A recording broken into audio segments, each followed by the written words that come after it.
Hi guys, this is Nanasai from Momo Hates You. Please excuse my stuffy nose. I hope everyone is well and healthy, and most importantly that your stashes are also healthy, because Garden of Spiral Staircase, or Steps of Sorrow as it's more widely known by players, has finally arrived to our server. It runs for 10 days, and as I'm filming, it's currently the last day. As it's the norm with all of the hells, you get 1 free try per day for a total of 10 free tries. Each pull costs 30 diamonds, so that's 300 diamonds worth of pulls that you can and you should take advantage of. This is the first time that we have a pick and choose format hell event in our server. I know that some players also like to say 4 dreams, but because that hell event has a pavilion mechanic that doesn't allow you to freely choose your pieces, it doesn't really count. In this hell event, we have 4 main suits, and for once their costs are pretty well balanced. Fleeting Fairy and World in the Game cost 3,900 diamonds each. Jealous Phantom and Night Banquet cost 2,700 diamonds each. Getting the 2 more expensive suits will cost you 7,800 diamonds. Getting the 2 least expensive suits will cost you 5,400 diamonds.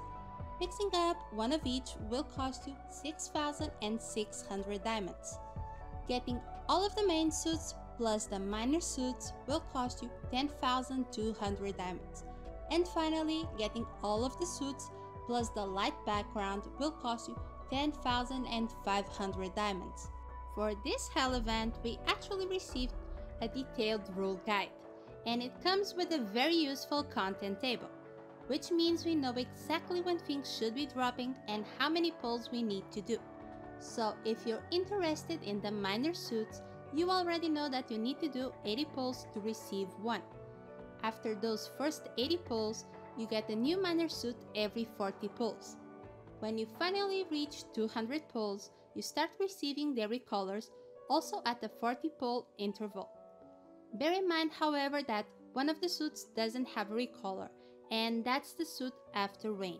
If you couldn't get all of your favorite pieces in these first 10 days, don't worry, because hell events tend to return in 8 to 12 months.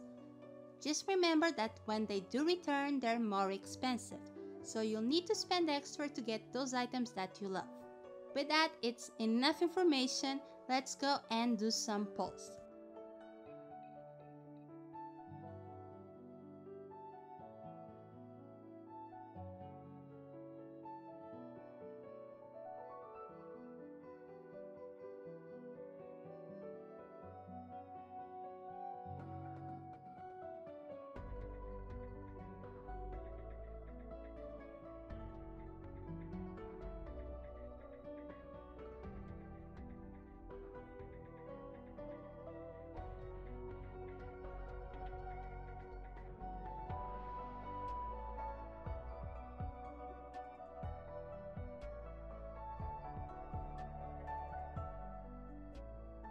Okay, so I just finished doing all of my pulls, and because this is one of my top favorite hell events of all time, I decided to go all out and do a little damage to my stash. With Diamond back, I actually wound up only spending 9,632 diamonds. Still a lot, but it's still almost 1,000 less than I should be spending. All that is left now is for me to trade these tokens and finally get my hands on those lovely suits.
let's take a quick look at our 4 main suits, and let's make it really quick so that Mel doesn't kill me.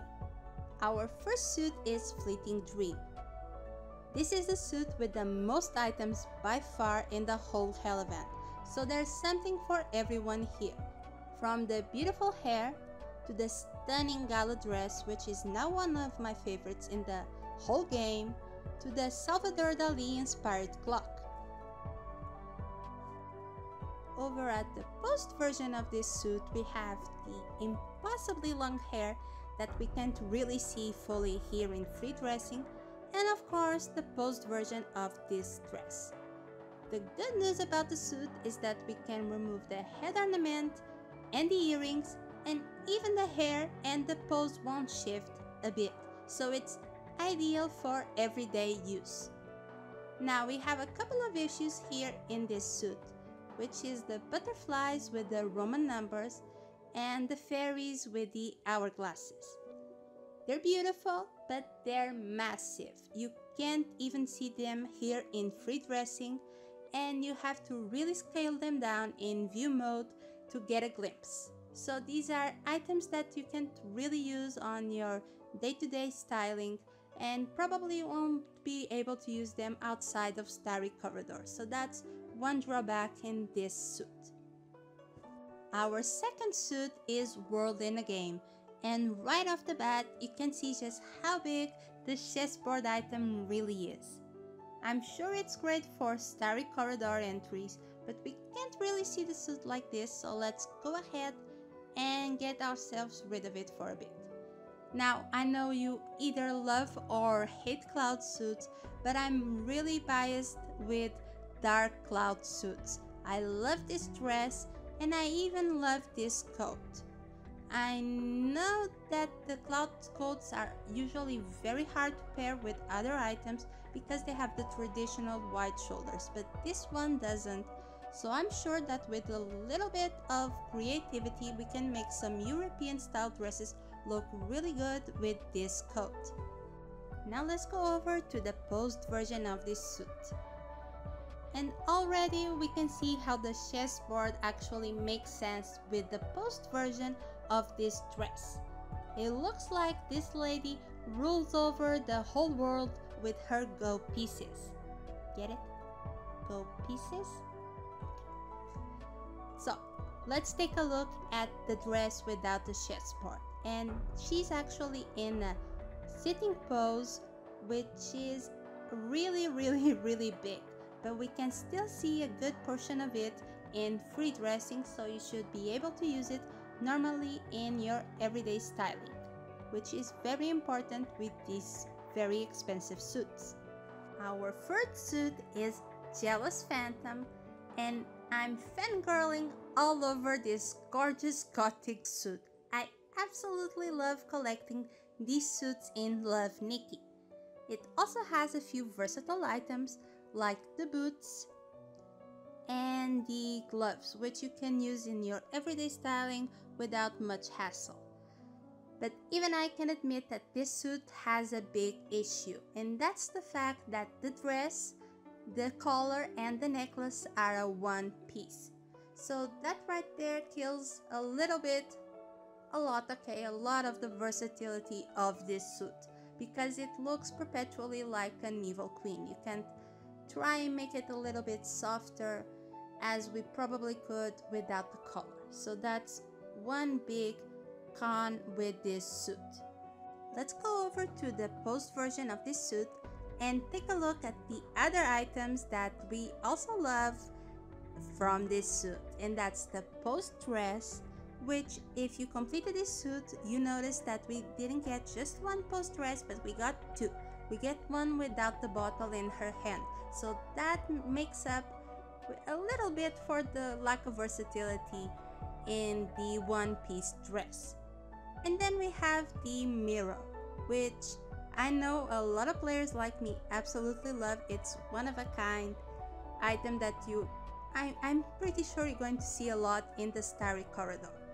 And again, we didn't get one item only in the completion rewards. We get a second one without the ghosts trying to flee from the mirror and without the bottle stuck in the reflection. So we can use 2 mirrors in a starry corridor entry, which is a pretty good idea. So let's go ahead and take a look at our last suit. Our fourth and final suit is Night Banquet, and I absolutely adore this suit. I knew I had to have it from the first moment that I saw it in announcements for this Hell event in other servers, so I've loved this since the beginning. I love the colors, I love the beading, I love the little details like the snake climbing on top of the white boa. It's absolutely stunning. But it also comes with one big issue, and I'm talking of course about the imposed version of this dress, which for the life of me I can't understand why it has the skin layer merged with the dress layer around the chest area. I could understand if it was merged all the way through in the body, but it's only around the chest area, and this is the second suit that has this issue. So I don't understand why they keep designing the suits like this, because it kills the versatility. You can't really use other skin colors with this dress without it looking really weird, because it just looks like a big white spot around the chest, and that's not cute. That's really not cute. Tell your artists to work on separate layers. Please stop doing this. I'm sorry about the rant, but I just had to say my piece about this dress before we move on to the post version of this suit. And right here we have the 2 biggest items of the suit. Now, unfortunately, the wine glass with the roses and the snake also comes with an issue. With the regular pose Nikki, she goes right through the glass like she's a part of the item. Now, as I understand, this is not a design issue, this is not a layering issue, but rather a coding issue. And unfortunately, the devs are not looking into fixing this, so we're going to have to learn how to be creative when using this in our everyday styling. Or of course, you can just use this on Starry Corridor alone. Speaking of which, we have this lovely fabric with the roses draping from the ceiling, which just so happens to be separate from the main suit, which is also a plus.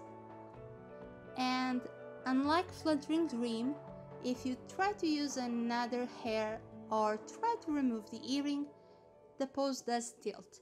But fortunately for us, it doesn't make that big of a difference whether it's tilted or not, so use it as you wish and have fun with it. This brings us to the end of our video, but before we go, I would just like to add that earlier I forgot to mention that all of this information is courtesy of the lovely people over at the Love Nikki Sheets group, and you can find a link to the event sheet in the description below. Now, this is truly the end of our video. As always, if you enjoyed this video and would like to see more content from Momo Hates You, drop a like and subscribe. You can also find us in Instagram, so please take a look. I'll see you next time.